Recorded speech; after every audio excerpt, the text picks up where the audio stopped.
is folded towards the right side. And situs inversus viscerum is the general disposition of the viscera due to reversed rotation. I discussed in the last class, and this is the picture of that thing.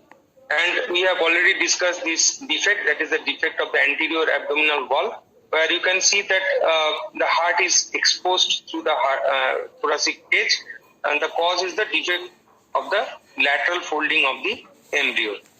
And we have already discussed the defect in the interatrial septum, where you can see there is persistent foramen primum, persistent foramen secundum, propatency of the foramen ovale when the foramen ovale is closed functionally, but structural or anatomical closure doesn't occur, then this propatency can occur. Prenatal closure of the foramen ovale, earlier closure of the foramen ovale, I have already discussed that thing, that in this condition the baby cannot usually survive. And prenatal closure of the foramen ovale and the biventricular monoatrial heart when there is complete failure in the development of the interatrial septum. So what is left behind? It is the defect in the atrioventricular canal. You know, the atrioventricular canal, initially it is a single canal, but after formation of the septum intermedium, it is divided into the right and the left half of the atrioventricular canal. And I have already discussed the right half of the atrioventricular canal helps in formation of the most ventral part of the right atrium, that is the smooth part, and the most ventral part of the left atrium is formed by the left half of the common atrioventricular canal.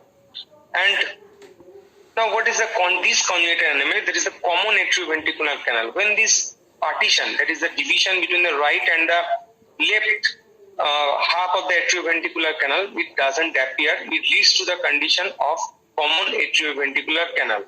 In this condition, you can see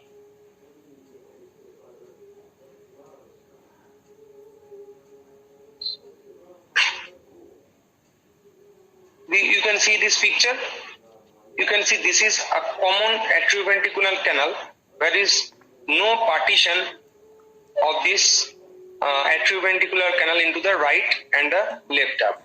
Normally what happens, you can see at the one side, you can see there is formation of the bicuspid mitral valve, and at the opposite side you can see there is formation of the tricuspid valve here.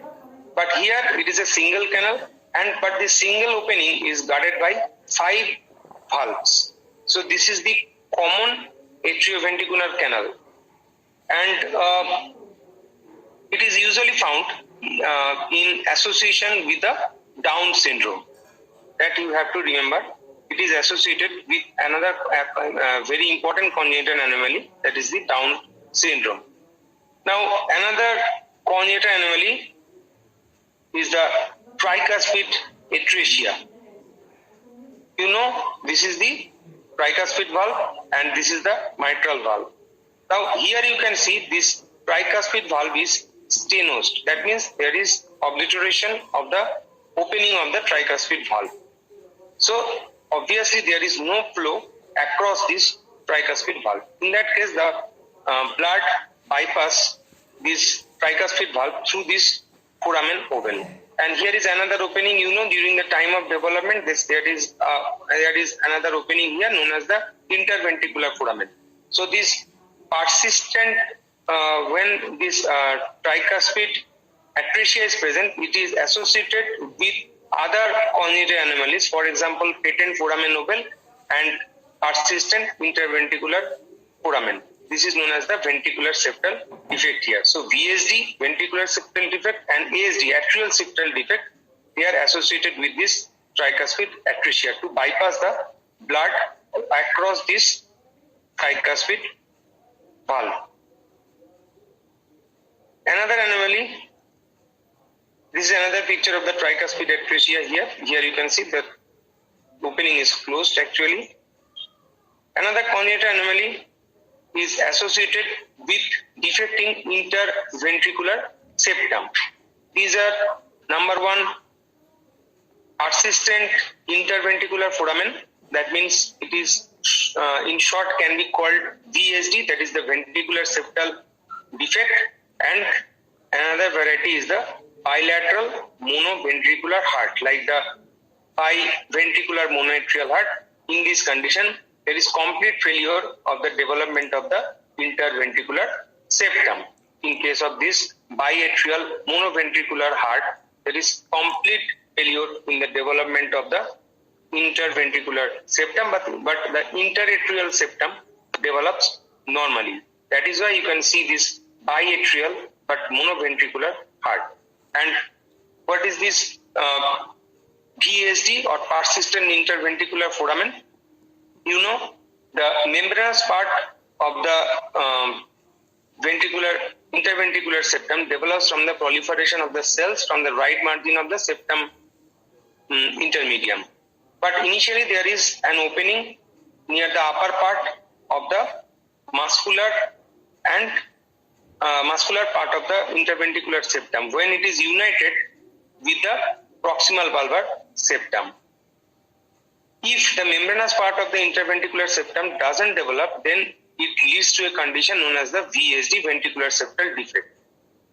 Here you can see the picture. This is the normal development of the ventricular septum. Here the ventricular septum, interventricular septum develops from three sources. Number one is the muscular part by expansion of the ventricles, right and the left. When it is joined with the proximal valvar septum, the further progress of the development of the interventricular septum will go on. And after that, the last part is the development of the membranous part of the interventricular septum occurs due to proliferation of the cells from the right margin of the septum septum intermedium. But when this upper part, this septum doesn't develop, specifically the membranous part, there is an opening here through which the right and the left ventricle, they communicate with each other. So this is the ventricular septal defect or persistent interventricular septal defect. Now next is the defect in bulbus cordis and the truncus arteriosus. You know, the first one, it is extremely important for your syllabus, that is the Fallot's tetralogy. It consists of 4 components. What are those? The Fallot tetralogy consists of pulmonary stenosis. That means this pulmonary valve is stenos. Number 2, there is overriding of the aorta. What is overriding of the aorta?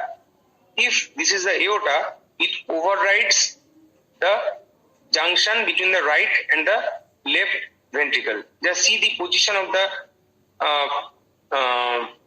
ascending aorta here. This aortic opening, it is overrides the right ventricle and the left ventricle both. So this is the overriding of the aorta. And third is the persistent ventricular septal defect, VSD, through which the right and the left ventricle communicate with each other. And you know, as a result of this pulmonary stenosis and the VSD, the pressure within the right ventricle, it increases more than the pressure of the left ventricle here. So there is gradual thickening of the myocardium of the right ventricle. So it is known as the hypertrophy, means increase in size of the wall of the right ventricle. So hypertrophy of the right ventricle. So there are 4 components. Please keep your pen ready to note that there are 4 components of the tetralogy of the Fallot. Number 1 is the pulmonary stenosis. Secondly is the overriding of the aorta. Third is the VSD. Fourth is the hypertrophy of the right ventricle. Now sometimes can you repeat once? Sir, can you repeat the second one? I am repeating all the things once again. First, it is the pulmonary stenosis. That means narrowing of the pulmonary valves. Number 1. Stenosis means narrowing of the valve. I can show you a picture of the stenosis just now. Can you see?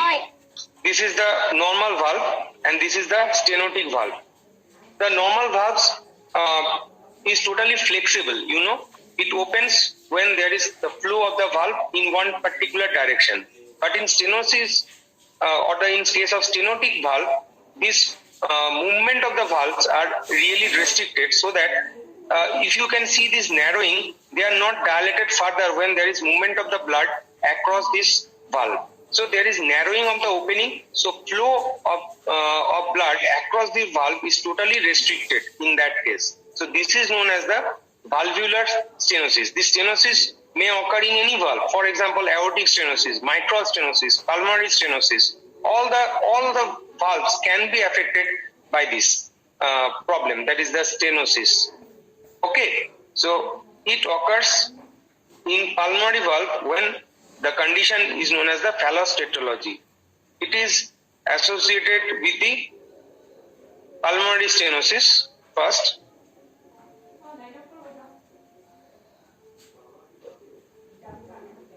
Where is the picture? This is the picture. This is the stenosis of this valve. You can see, or otherwise I can use a pointer for you. Okay, need of this thing.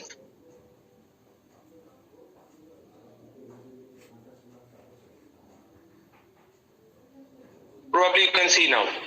This is the pulmonary stenosis here. Stenosis of the pulmonary valve. Now the aorta, it usually arises from the left ventricle, isn't it?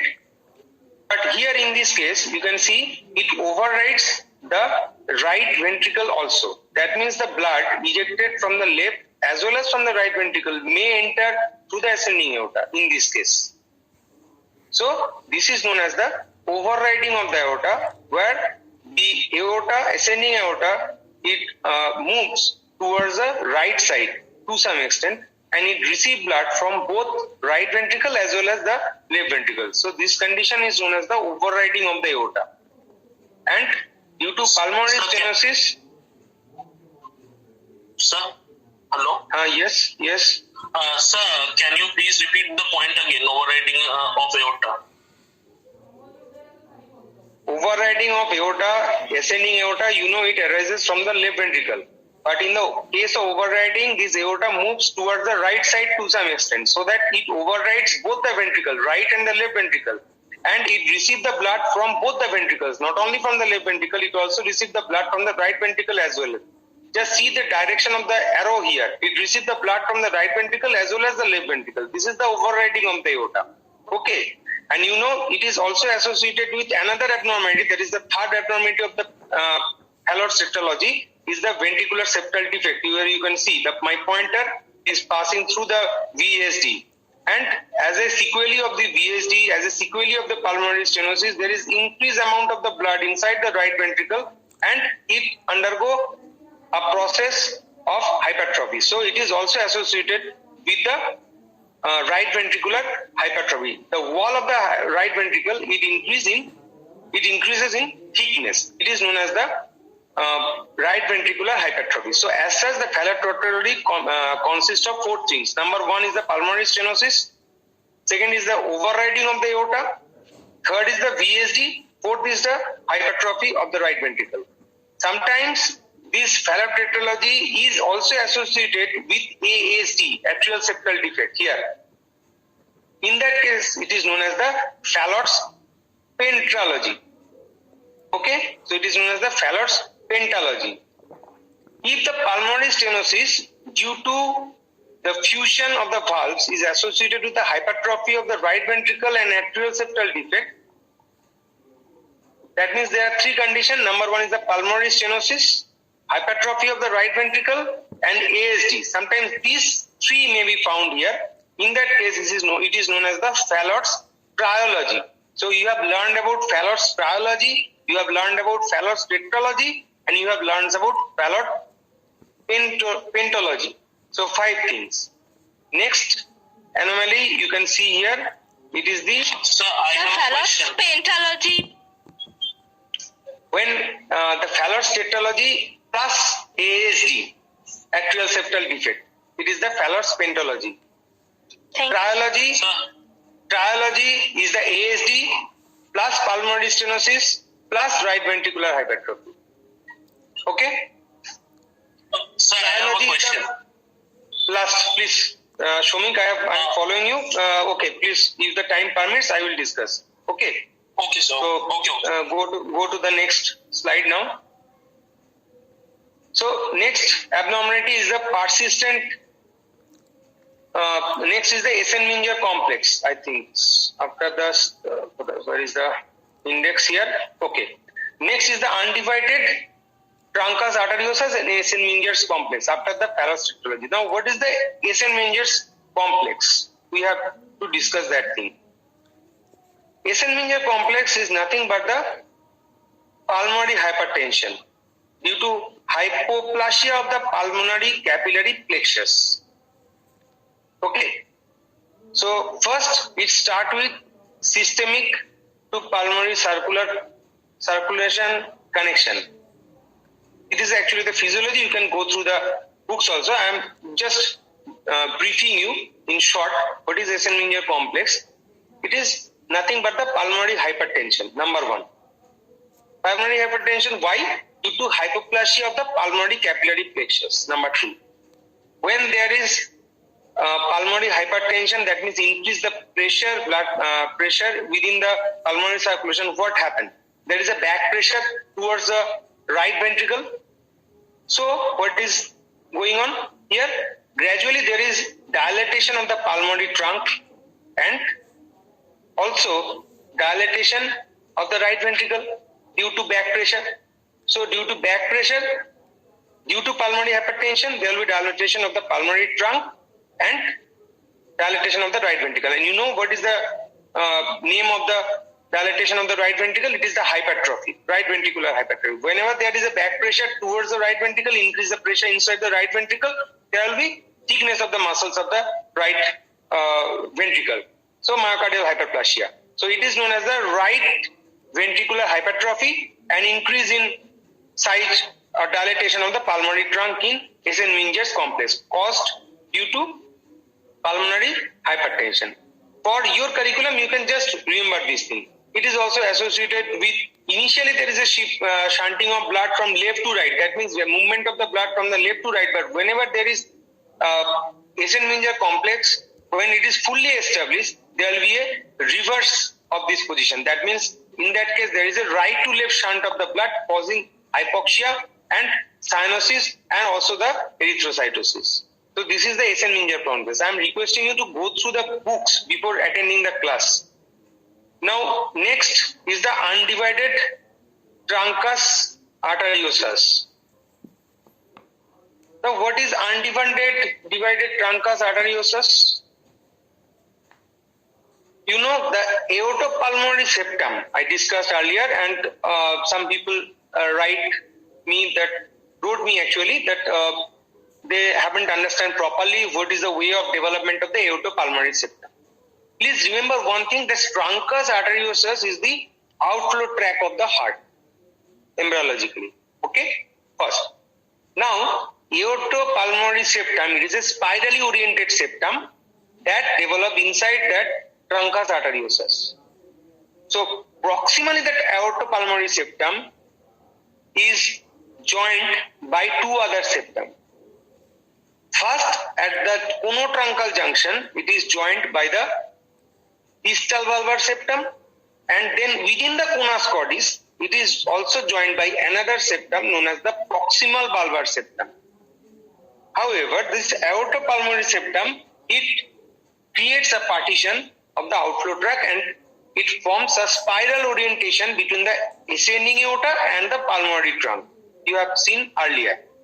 Now, if this aortopulmonary septum doesn't appear, then what will happen? There is no differentiation between the ascending aorta and the pulmonary trunk. There will be a common trunk. So, obviously, there is a mixing of the blood from both right ventricle as well as from the left ventricle. So, if this condition is associated with other septal defect, for example, atrial septal defect, ASD, or ventricular septal defect, VSD.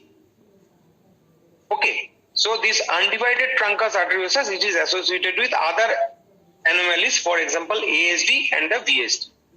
to bypass the blood to maintain the hemodynamics. Next is the transposition of the ascending aorta and the pulmonary trunk. Transposition means change of position. You know the ascending aorta arises from the left ventricle and the pulmonary trunk from the right ventricle. But in this transposition, the condition is just reverse. That means ascending aorta arises from the right ventricle and pulmonary trunk from the left ventricle. Cause obviously, you know, the disposition of the aortopulmonary septum is just reverse.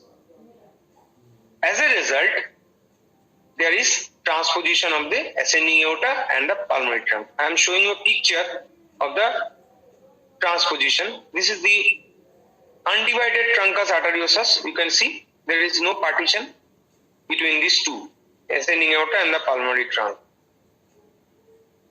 This is the transposition. Here you can see from the right ventricle, the ascending aorta arises, and from the left ventricle, pulmonary trunk arises. So to maintain the hemodynamics, it is associated with ventricular septal defect, and also it is associated with patent ductus arteriosus. Okay, I am showing you the picture. Just see here, this is another picture of the transposition of the great vessels as aorta arising from the right ventricle and pulmonary trunk from the left ventricle. Here it is also associated with another anomaly, that is the patent ductus arteriosus, to maintain the circulation. Sometimes it is also associated with ventricular septal defect also. So in the next anomaly we can discuss another thing, that is the valvular stenosis of the pulmonary orifice and valvular stenosis of the aortic orifice, congenital. We have already discussed that because this stenosis, the valvular stenosis, may be due to atherosclerosis, that is not congenital, that occurs after birth. Sometimes in case of rheumatic heart disease, you have learned afterward that in case of rheumatic fever, rheumatic heart disease, this stenosis may occur, but these are not congenital. Congenital valvular stenosis occurs during the time of birth. In that case, there is narrowing of the pulmonary orifice and narrowing of the aortic orifice also. I have already shown you the picture of stenotic aortic or the pulmonary valve. This is the stenotic aortic valve here. Here the aortic valve is stenos. So in the next picture you can see the tricuspid atresia. I have already discussed. This is the picture of the stenotic valve here. Now there are other congenital anomalies also. For example, pentalogy of Cantrell. Pentalogy of Cantrell, I will discuss it. Next is the ecardia. Ecardia means absent heart. Third is the termination of the pulmonary veins in the right atrium. This is another anomaly. Or abnormal origin of the left coronary artery from the pulmonary trunk. These are different congenital anomalies are present.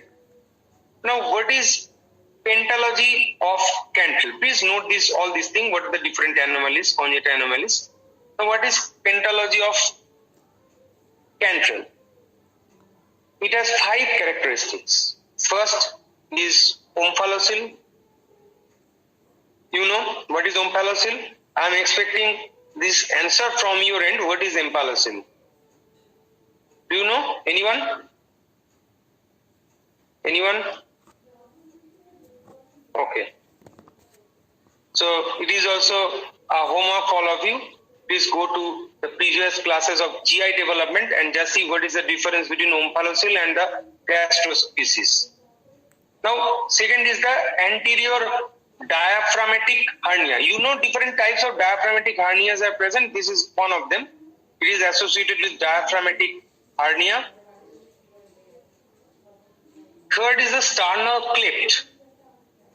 You know the sternum is bilateral in development. They fuse in the midline. Here their fusion is defective. Ectopia cordis. Due to similar fusion defect, the heart comes out through the thoracic cage due to improper fusion of the lateral folds.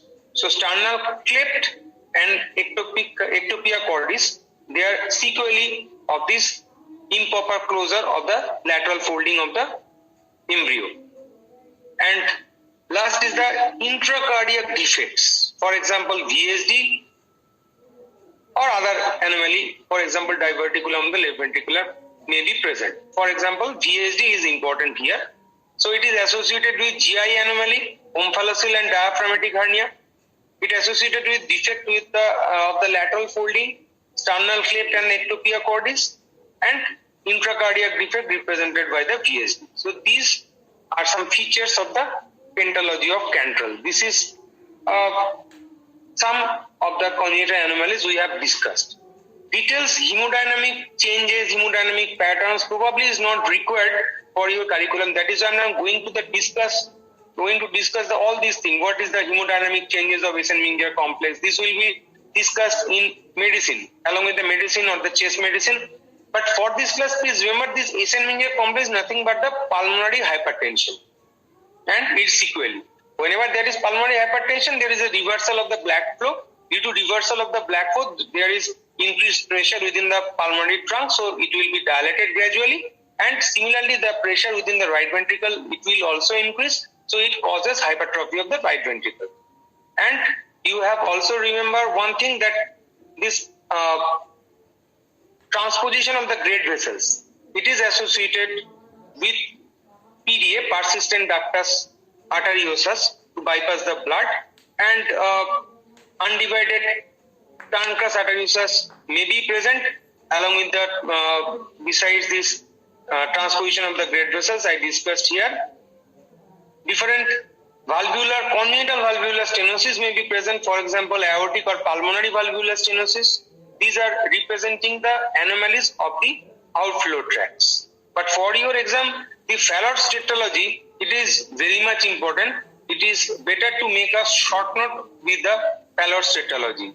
And in that case, you have to mention very short the hemodynamic pattern of the Fallot's tetralogy also. And you have to mention the Fallot's pentalogy, Fallot's trialogy, like this. Okay. And you have to remember also another thing, that Fallot tetralogy may produce cyanosis. Probably in your physiology class you have learned what is cyanosis.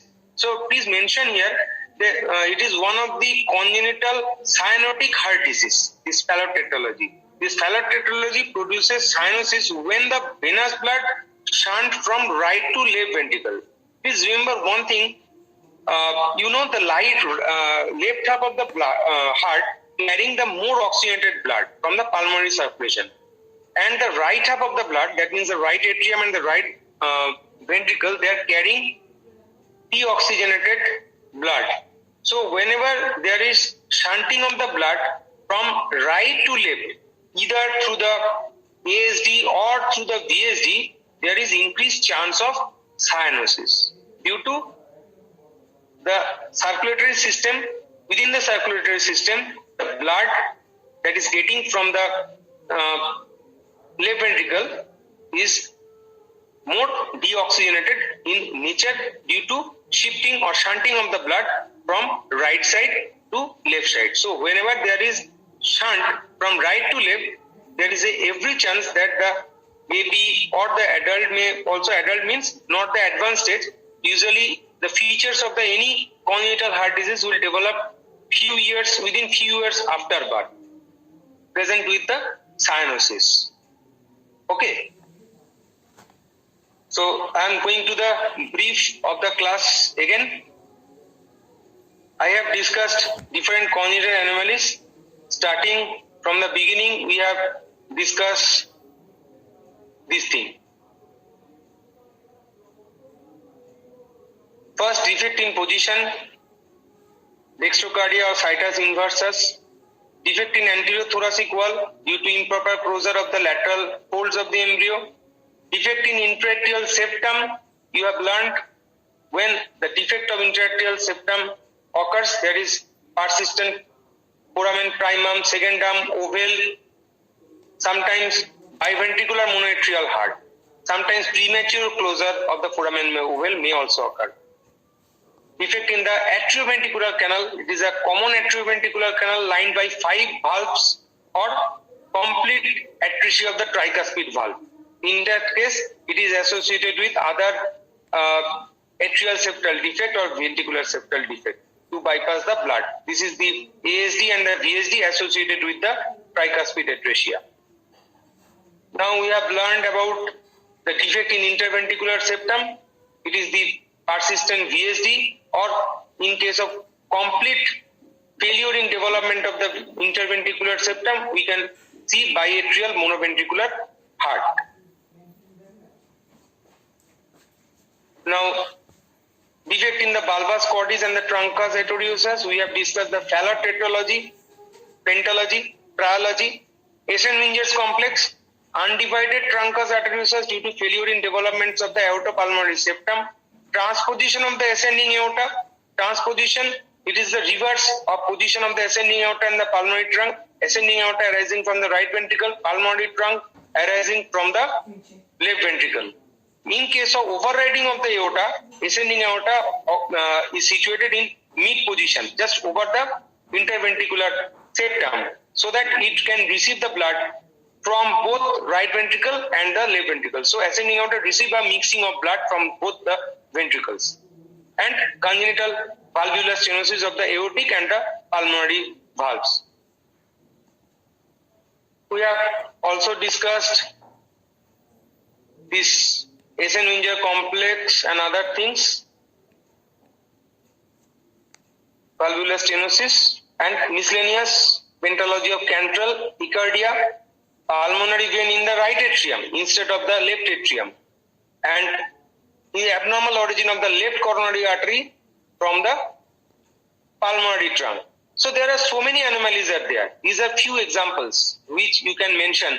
If broad questions are given, name some important congenital anomaly, you have to mention this, and you have to mention the basic points of that thing. But if the phallotetralogy or any other thing come as a short note, you have to mention that thing in details. Otherwise, detailing is not required. Only the salient points that I have mentioned here is sufficient to write in your exam and in your future. And if you go through the medicine book and Nelson's book of pediatrics, you can see that every details are given. So for your reference, you can go through that part.